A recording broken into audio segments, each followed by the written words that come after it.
You know God is big enough to handle your anger, right? God is big enough to handle your, God, I don't know what this is. God, I don't like this. God, this feels uncomfortable. God, you know how this got me feeling. God is big enough to handle all of those things. In fact, he would actually prefer that you come to him with those angry feelings and those confusing feelings and all of that than to go out to the world or go to your vices or the old toxic behaviors that you would do to numb your pain or numb the hurt and confusion. It's almost like, to give a real world example, parents in the human, everyday, natural world, people who have children.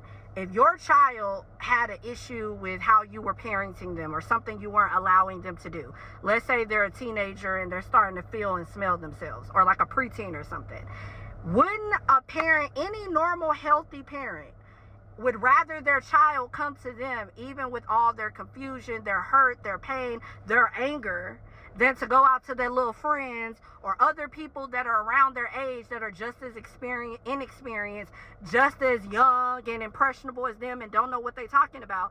Most healthy parents would rather their child come to them with that hurt, because at least you're coming to me, at least you're not shutting down, at least we could talk it through. And even as a parent, in all my wisdom, I still love you enough to let you get that out, because I would still rather you come to me.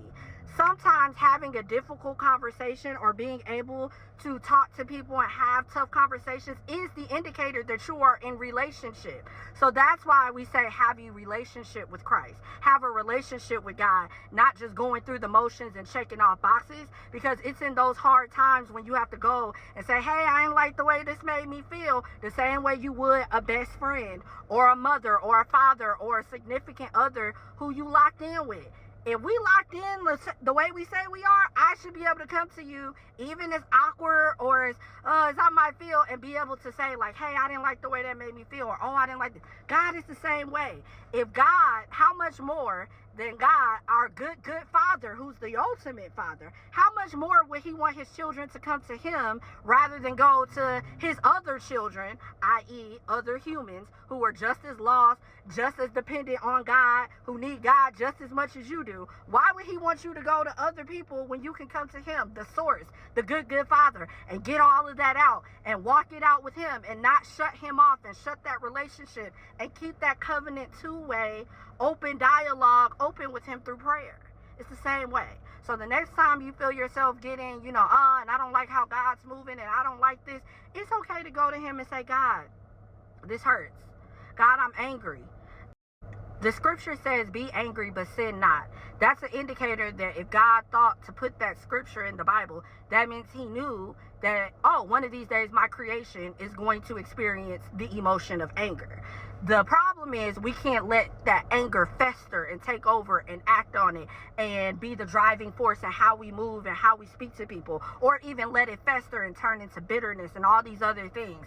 But the fact that you are a human, God created you to be a human. He knows that you have a myriad of emotions, and all of them are not going to be hunky-dory, happy-go-lucky 24/7 of the day all your life. The problem is we cut God off and we're like, oh, like how we do people. We get mad and we get in our feelings and, oh, I don't want to talk. Oh, I'm blocking you. You can't block God. You can't block God. That's your ultimate relationship. So, once again, God is big enough to handle your anger. Let that bless you like it blessed me.